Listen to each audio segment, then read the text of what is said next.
addition, we delivered the largest tax relief in a generation. Actually, the tax cut package that we've passed now 3 times does offer very bright prospects for the future. Mr. Vice President, the economy and the Bush-Cheney record.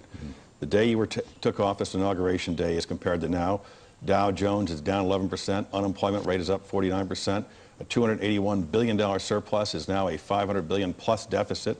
Jobs, we've net loss of 2.6 million. The debt is up 20% and still growing.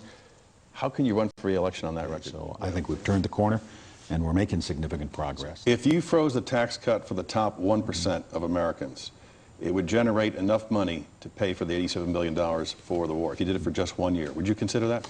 I think it's be a mistake.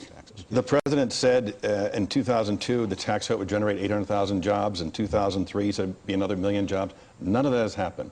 What has happened is the deficit is skyrocketing. Tax cuts accounted for only about 25% of the deficit. But we see deficits for the next 10 years. Big ones. How do you deal with that? We have Social Security, Medicare coming up. We anticipate, even with the added spending that we've asked for now, we'll cut the deficit roughly in half from where it'll be next year over the next 5 years. So we'll be moving in the right direction. Those of you who have followed my career know that I'm a free market person.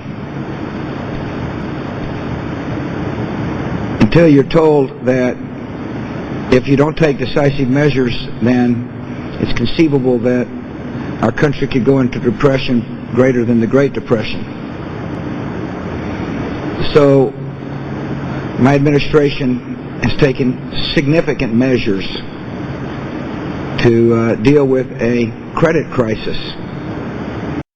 So how would a Romney administration change the jobs outlook? We asked 2 of his advisors, Glenn Hubbard, who chaired the Council of Economic Advisors under President George W. Bush, and John Taylor. He was a Treasury official in a George W. Bush administration. I said today that we're going to cut taxes on everyone across the country by 20%, including